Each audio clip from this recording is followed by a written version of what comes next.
man, my back's killing me this morning. I don't know what I did, but messed it up pretty good somehow. I don't even remember lifting anything or straining my back, but boy, it's killing me today. I did some work the other day, which has no bearing on my back, but I replaced my front steps. Uh, they were getting kind of weathered and starting to flex a little bit. I had tried to fix them and threw extra screws in there, but it was to the point where I had to make new ones. So I went to Home Depot and I bought some lumber, and it was just a fairly simple fix. Um, with simple carpentry skills, I was able to replace them, and now they're solid as a rock. So no worry about that. And those two steps are the ones that are really, they take all the weather.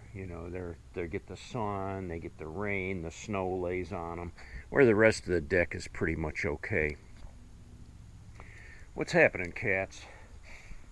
It is a Saturday morning, and now it's rained this week, but we've had the Hurricane Helene moving up through Ohio, and I was really hoping we'd get a lot of rain, because I could use a lot of rain. I want to add some water to my pond back there, because the pond isn't the source to my house.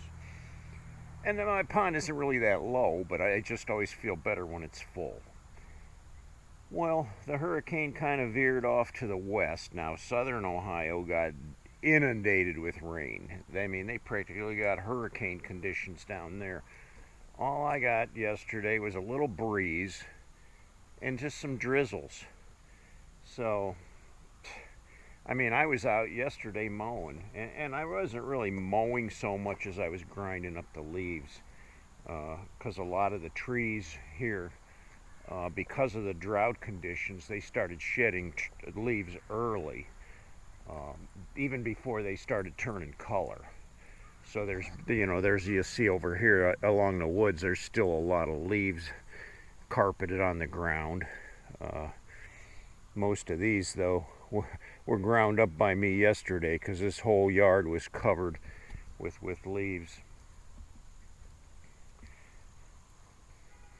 When my wife first moved out here, she was a city girl, and she told me she didn't really care for being out here in the country. She had some inhibitions about it. I didn't say a whole lot. I knew I would just give her some time. And it didn't take her long at all. I mean, within a month or two, she said, "I absolutely love it out here. I would never go back to the city again." And there's no doubt why. I mean, living in the country has a lot of perks to it. Uh, there's some things that come along with living in the country that you kind of need to get used to and get to understand. I mean, from here, you got a 20-30 minute drive to get somewhere. It's going to take me at least 10-15 minutes just to get to where I can get fuel. But if I want to do groceries or something like that, it's a little further out. She was used to the fact where she could just go, 2 minutes down the road and go to McDonald's or go to a drug mart or whatever she needed, and whip back home again. And here, no, you got to make some plans, because it's a little more of an adventure, to go from here. Neighbors. I have no visible neighbors. My neighbors across the street are wonderful people, but as you can see, you can't even see them from here. They're way down. My other neighbors are through the woods over that way. I don't see them or hear them. And over here, it's all agricultural field, and everything behind me is hundreds of acres of woods back there, which is all land conservation area. So you can't beat it. I grew up in the country. I grew up in a little town called Hinckley, Ohio, and Hinckley is known for the buzzards, or the turkey vultures. That's what it's famous for. every year the turkey vultures return back to Hinckley, Ohio. And when I grew up there, it was very, very rural. Uh, you had to walk about a half a mile to get to the neighbors. Uh, there were some other kids that lived, a little bit ways, but we had bicycles. We could ride and meet up with them and play with them too. But you didn't have a lot of choices in the country. Uh, for one thing, there wasn't a lot of girls our age that lived within the vicinity of where we lived. So, we kind of grew up just as boys, doing boy things. I had 4 brothers. I didn't have any sisters or anything. When we first moved out there, I was just a child, and eventually my other brothers came along. We always had a dog. The dog pretty much was part of everything we did. The dog never left our side. It was pretty much our bodyguard. My mom was a stay-at-home mom. My dad would go to work every day. And my mom, she was the kind of mom that was like, just get out here, go outside and play. And that was like all year round. So, summer, fall, winter, spring, we were outside. We spent a lot of our time in the outdoors. Country boys. Back behind our house was a great big deep ravine. It was pretty steep and it went down pretty far. And there was a spring-fed stream down there. And as kids, we went down in there and played a lot. On a real hot summer day when it was 90 degrees, you could go down into that ravine where that stream was, and I'll bet you it was like 70 degrees down there. It was really comfortable and cool down there. And we'd play down there in the stream. We'd catch crawdads and salamanders, and we'd build little dams in the stream when we'd float little boats down the stream. You could wade in the stream, but it was spring water. It was icy cold, and you'd get numb pretty quick. And not too far from our house, I'd say maybe within a quarter of a mile, was the Whips Ledges. Now, the Whips Ledges are like an outcropping of sandstone cliffs that kind of run through the woods, probably a half mile long. And it's part of the park system there. And our house was actually a rental house in the park. So we could hike through the woods and get back to these rock ledges. So as kids, we played back there a lot. We knew every crevasse, every cave, every tunnel, everything we could climb on back there. And we had names for everything. We named everything, so we knew, hey, let's go back to such and such cave. And we knew exactly what we were talking about. So, a lot of time as a child I was spent outdoors. We would build forts out in the woods. I built a tree house up in this big oak tree.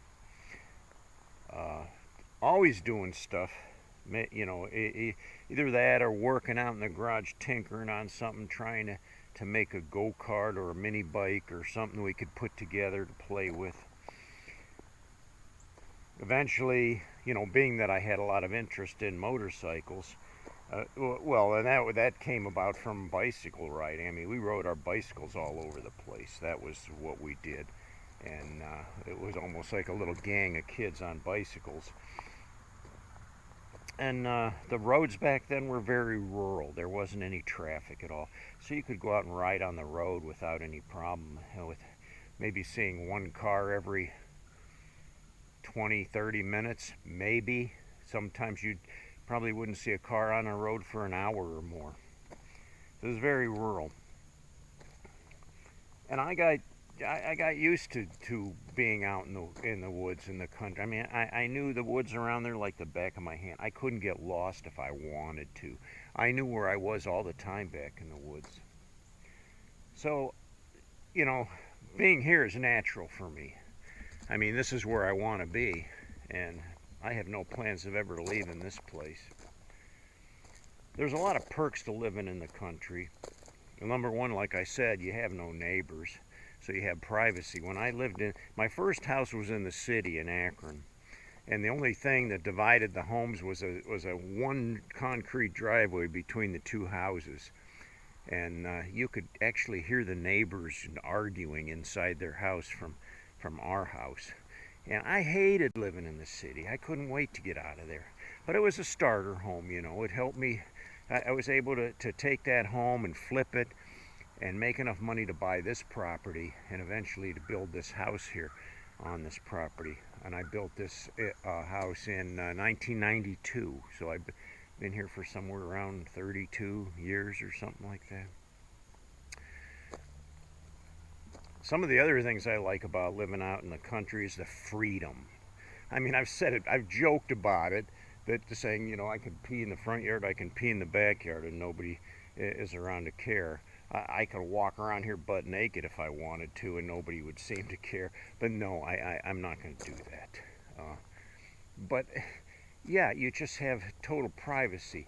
And my neighbors aren't the kind of people that are wandering through the woods either, so you never see anybody back here at all. It's just me and nature. A lot of times I'll see deer back here behind the pond. I've seen turkey.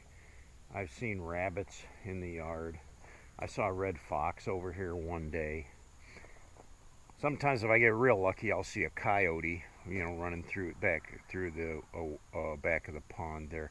And I do have a trail camera set up way down there in the corner of the ag field over here next to my property, because the animals funnel into that corner and then they cut through into my property, and where they go from there, I don't. They probably cut around and come right up through the woods here, but I've got all kinds of critters down there, and I've got mink down there in the stream. There's tons of raccoons out here at night, possum. If you come out here at night and stand, the bats will fly, you know, over your head.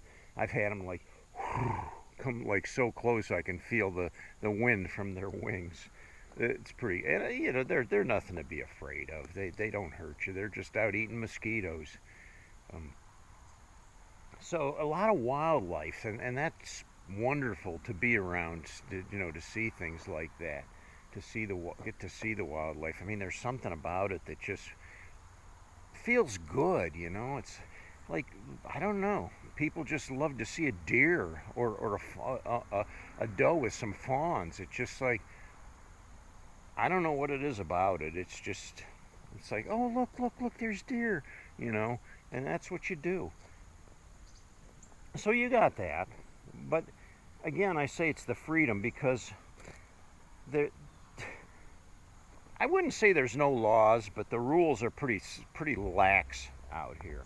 In other words, I can do pretty much just about anything I want with no repercussions, pretty much. I do respect my neighbors to some degree. For instance, I can shoot. I can pull out my weapons and I can shoot at the hillside back here during the day, you know, but I respect my neighbors. I wouldn't do it after midnight or anything where they would hear gunshots at night. But you do hear gunshots all around here. Everybody shoots. They do hunt back in that land conservation area. But if they're hunting back there, you rarely hear a gunshot. A lot of guys are doing bow hunting, and if they are doing gun season, you'll only hear one or two shots, because that's all it takes really to drop a doe. But you'll hear them target shooting, so you'll hear, you know, gunshots from this way, you'll hear gunshots from that way, you'll hear gunshots from that way, and they'll be like pow, pow, pow, pow, pow, pow, pow, pow. I mean, they're just going through the ammo because they're target shooting. So you have that freedom, you know, and nobody's going to bother you about it as long as you're safe about it. I told the story about the neighbor kid down here in the front over through the woods there. He must have put a paper plate up on the tree and was shooting at it, and the bullets were coming, you know, over where my RV is parked. The bullets were, you could hear them going through the trees, and I yelled over there, "What are you doing? There's people over here." And I, "Oh, sorry." You know, the kid was clueless.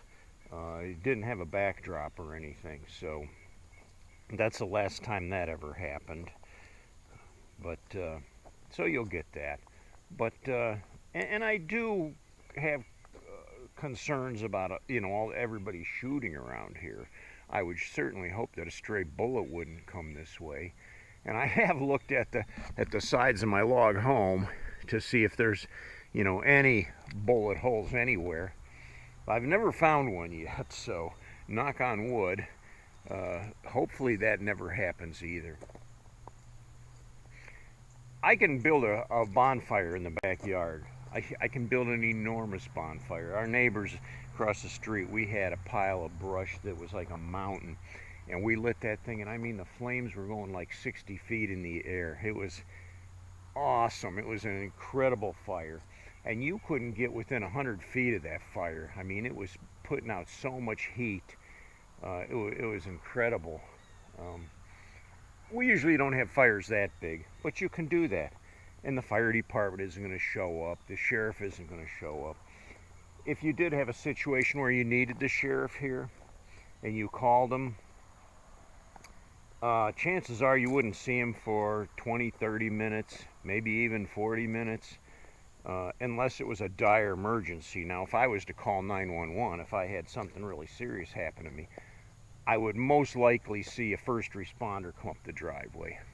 I had to call 911 a number of times when V was living here towards the end of her life, when she was really struggling, and we had an emergency situation. And the first guy that shows up is a first responder. He's probably some local farmer. He's a volunteer. He's certified in first aid. And he comes up the driveway with his Ford Ranger, with his light bar and his siren going, and he runs right in, and he knows exactly what to do, and he takes care of things until the rescue squad or the fire department gets here with their gurney, and then they could take her to the hospital. So yeah, you do have that kind of help if you have a 911 emergency. Obviously, you're going to get help pretty quick. I'd say usually within 10 minutes somebody would be here.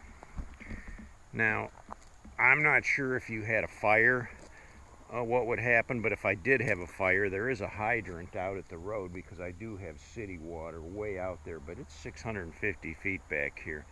So they've also said that they would pump water out of the pond if they needed to. So they would have a pumper truck, which they could back up here and use it to fight a fire. So that's all been already considered and taken in control to some degree. Along with the guns, though, I could shoot fireworks anytime I want with nobody who's going to bother me. I can go in the house and crank up my stereo full blast, and nobody's going to. I mean, sometimes I'll turn that stereo up so loud, and it's a thumper, and you can hear it outside, doom, doom, doom, doom, doom, and so I know my neighbors could kind of hear it. I mean, they probably don't hear it like I can hear it right here if I have it cranked up, but I've been able to hear neighbors from probably a quarter of a mile away playing music. And it's very subtle, like you have to stop and listen, but you can hear. And I've heard it coming from way back in the woods there, from some homes that are again probably a quarter of a mile back in there, where you can hear stuff coming through. I used to have big parties here, and I won't do that anymore because it's kind of wreaks havoc on your property, and it's not a good influence for people anyways. But we used to have some live bands back here. We built a stage back here, platform with a tent over it, and we had live music going till the wee hours of the morning. We had motorcycles and cars parked everywhere that you could possibly fit them in here, and never had a complaint from one neighbor because that's the way it is in the country. So yeah, like I said, there are rules, but you have to use some consideration to your neighbors too. And of course you don't want to do anything that's going to get you in real hot water, but that's one of the perks to living out here, that there's a freedom, you know. So anyway, what are some of the drawbacks to living out here in the country? I'd say number one, the travel involved to get anywhere. It just all becomes relative after a while. You don't really think about it, you just do it. You just get in the car and you just go. You get on the bike, you just go. You just do it. You already know that it's going to take a half hour to get there. So you just put it into your schedule. You know, gotta leave a half hour early so I can get there on time. I think that's one of the biggest drawbacks to living out here. You know, as far as utilities go, I do have electric. My internet was horrible out here, but now I have underground cable into the house, and my internet is like lightning fast now. So that's not a problem. Heat, I have propane. My propane tank's back there behind the shed, and it runs propane into the house, but propane is ungodly expensive, terribly expensive, and that's why I heat with wood. So that, I don't know if it's a drawback, but it's a lot of work procuring all the wood, stacking it up on my porch so it's easy to get to put in the wood burner. And the wood burner does heat my house very efficiently all winter long, so I got that too. My water source, there is city water out at the road, but I refused to hook up to that because they wanted to charge me $7,000 just for the installation, and then they would charge me a monthly fee for water. So my water comes from the pond. I pump the water into the house from the pond. It goes through a chlorination system, filtering system, and it comes out the tap drinkable. And I've been drinking it for 32 years, and I'm still kicking. So, you know, it just goes to show probably the exact same chlorine chemicals are in city water, because a lot of city water comes from a reservoir. You know, they pump out of a lake. That's where it comes from. Well, anyway, I can't really think of a whole lot of other downfalls to living out in the country. There's just too many perks to living in the country. So call me a country boy. I'll take it any day. Oh, and you might be curious about the t-shirt. It's an old one. It's my old channel before my channel got hacked, when it was just Itchymoche. It's now Itchymoche and V. V and I had a couple of these shirts made up years ago, and never really did fly. So I just pulled it out of the drawer and I thought, hey, you know what? I'm gonna throw this thing on today. So no big deal. And no, I don't have a merch store. I'm not selling t-shirts either. Well, cats, thanks for watching. I appreciate your support. I continue to keep you guys in my prayers as needed. If you liked the video, hit me with a thumbs up, and if you haven't yet, please subscribe and continue to join me on this journey. There's never a dull moment around here. You know what? I hear gunshots right now coming from across the street. Well, cats, I'll catch y'all later.